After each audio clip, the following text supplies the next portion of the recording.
Good morning once again, and it is 6:11, and we are now into the Word. Oh God, give us this day our daily bread. We have some exciting news coming out. Hopefully that it'll be helpful to you, or maybe more importantly to someone you know. Tim has been working diligently to get these 6:11s posted on our YouTube channel, so that if you miss even weeks gone by, you don't want to come to my site, you can go to our YouTube channel, and probably that'll be linked somehow even easily to our website, and you can click on even past ones that maybe you've missed. So you got some time on your hand, and you're like, I wonder what that lesson was about. You could go there. We're also going to be introducing, probably within a week, a podcast, and I'm calling it Day One. Day, D-A-Y, but not O-N-E 1, W-O-N 1, Day One. If ever one thing that God has burning in my heart, and what I see a lot in Christians today, is they just feel so defeated. They don't know how to win. They feel like things are thrown at them, and they want to give up. And I see that so often today. And God's taught me some things about how to overcome. And we're just going to constantly, from that podcast, talk about how to win. And so we're going to be working at that. With that, let's get into our study today. We're continuing with Aquila Priscilla. We'll be wrapping it up tomorrow. And then the next request for a character is the character of Jeremiah. Now, Jeremiah is one of the longest books of the Bible. So obviously this is going to be an extended study, but I'm not going to exhaust it, because we could spend an entire year just studying Jeremiah and all the things that go on out of that book of Jeremiah. But there's definitely a lot about Jeremiah that is worthy to note. So we'll be going in that direction, God willing, next Monday. So with that, we're going to get into our study today. We're going to kind of pick up where we left off out of Acts chapter 18. Remember, the Aquila and Priscilla, the story of Aquila and Priscilla, a married couple who are in ministry with Paul, used amazingly, but we know they're used amazingly not by all the volumes written about them from the Scripture. There's only about 6 verses that deal with them. But that skeleton, it's very easy to put the meat on the bones. And that's what we're doing. And some of it, what we're talking about, is speculative. Some of it is narrative. Some is just using our imagination, understanding of human nature. But you could see it happening that way. And it does add color to the story. And so that's what we're going to do. Let's talk about Aquila a little bit today. Let's just remind ourselves. And so today's lesson, I'm entitling it No. We've talked in the past about good men. What does that look like? Men of understanding. What does that look like? Am I wise? Can I just pose this question to you? God puts that in there, not to talk about someone else, but to help me to understand whether I'm a good man, a good person. Am I a person of understanding? Am I operating with wisdom? In other words, I should know, right? I should know that. And how do I know that? That is one of the big things. How do I have confidence that in what God has done in me, so that I can go forward and do as God has directed, with confidence that what I'm doing is good, and I'm doing it with wisdom and with understanding? Because this is where Satan gets us. We're fearful that we might make a mistake. We're fearful that I did make a mistake. If I know God is with me and I am with God, let it ride. Let it ride. Okay? That's what we want to pick up today when we start to talk a little bit more about Aquila and what he sees in the Apostle Paul. So let's move on. So Aquila is raised a Jew. We've already discovered that from the first part of Acts chapter number 18. And the question is, we don't really know whether Priscilla was raised a Jew. So let's just talk about this a second. It's probably not that important, but it could be part of that fleshly piece that begins to help me to understand Aquila. If Aquila marries a Jew, then we know that he's a pretty devout Jew, and he came to Corinth as a devout Jew. If Priscilla is a Gentile, it means he has kind of walked away from the Jewish faith. He followed his heart and married Priscilla, and he loves her dearly, obviously, but he's probably a non-practicing Jew now. Okay, do you see how that changes everything? Where is he at? We don't know. We just know that he has been. He and his wife have had to leave Italy because of persecutions under Claudius, and now they have settled into Corinth, a great merchant area, a crossroads of merchandising and economy, and he's into tent making. And now Paul comes onto the scene and begins to have discussions with him. So the question is that I pose to us: is his journey by chance, or is it in the providence of God, and he is being moved to a place where God is going to intersect with him, with a minister of Paul? The latter is what I believe. I believe, personally, God puts things into our lives to move us to destinations that we might know more. Okay, you see where this is going?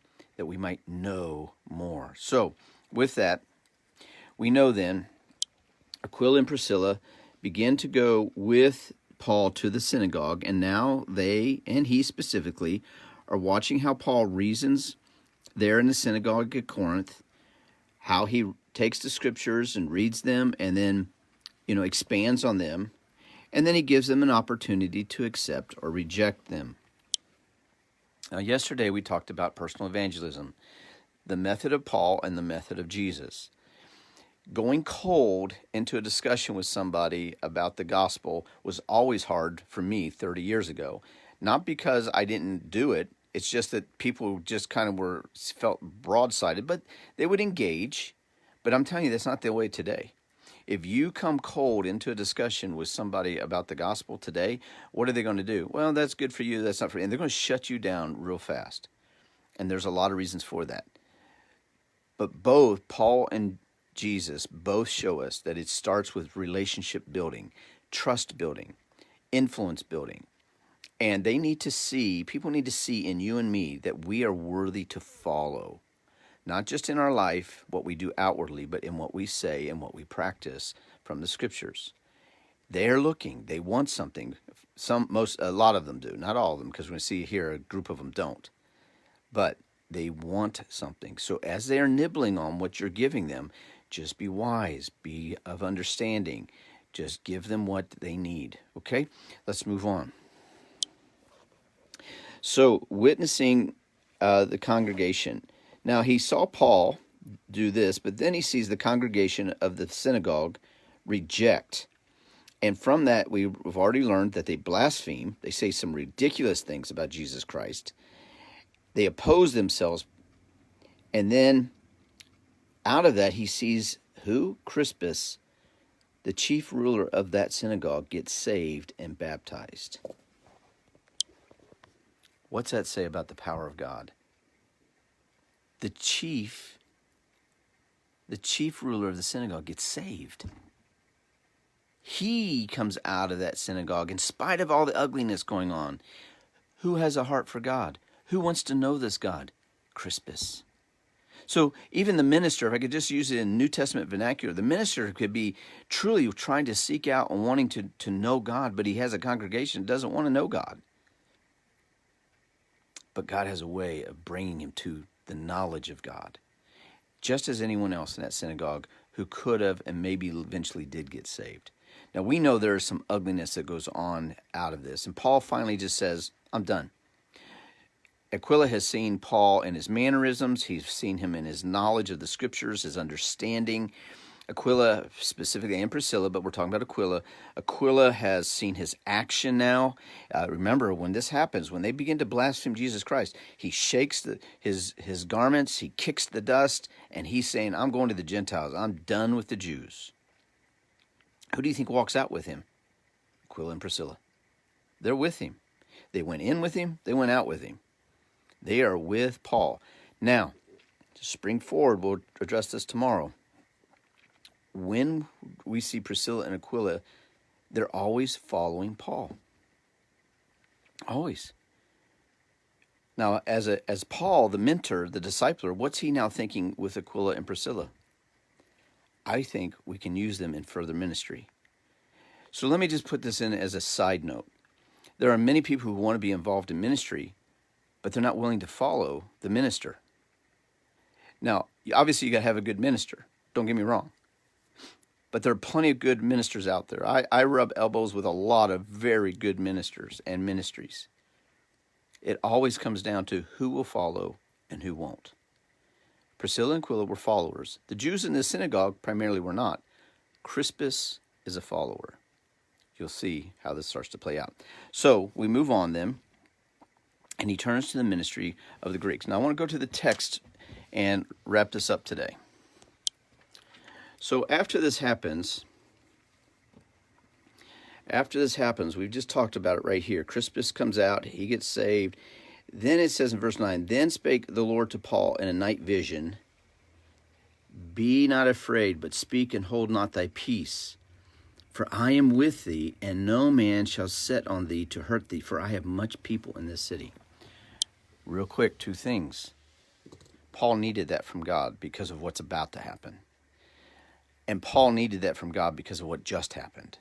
Isn't it good how God, in our time with God, he begins to minister us in the hour, in the day that we need what he's going to give us. I have seen this over and over again, and that's why I encourage you in the things of God. Remember, Jesus said to the Pharisees, you do err not knowing the scriptures and the power of God. There are two areas that we make mistakes, friend. One is not knowing the scriptures, not understanding, not perceiving how those scriptures intertwine. That's on us. But the second piece that Satan deceives us in, we don't believe in the power of God. Crispus got saved. That's huge. He is the leader of the synagogue and he gets saved. That's powerful. That's the power of God that leads unto salvation, the gospel. So now, with that, we now have of Paul moving through Achaia. Now, Achaia is not a city. It's like the county seat. It's like where we are here in Washington County, here in central Vermont. It's the county area, okay? And he's now going to be brought by these same Jews who have insurrection against him to the court. They're bringing him to court. And here's where this goes. And this is a beautiful story. I want to end it with this, okay? So he's brought to Galileo as the deputy of Achaia. Remember, it's the county.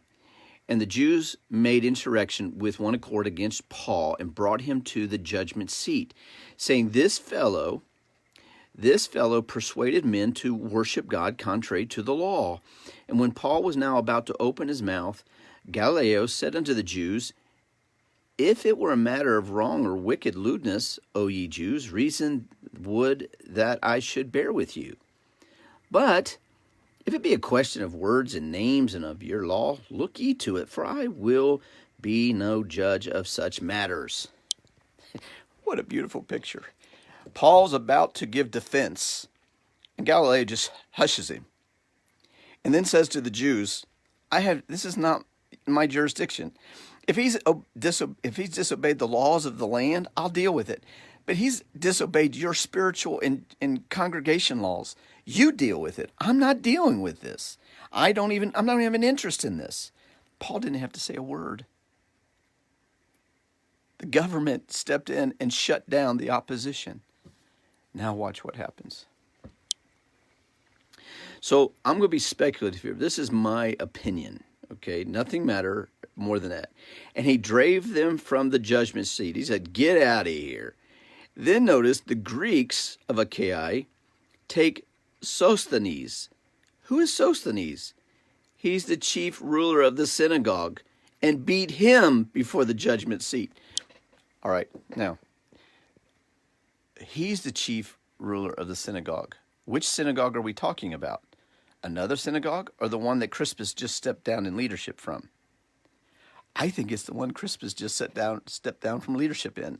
And Sosthenes, who was probably the leader of the opposition, is now got the pompous position of the chief ruler of the synagogue, and he brings it before the court against Galileo, and Galileo says, I'll have nothing to do with this. As Sosthenes steps out, he's the one grabbed, and he's beaten. Don't you love how God works?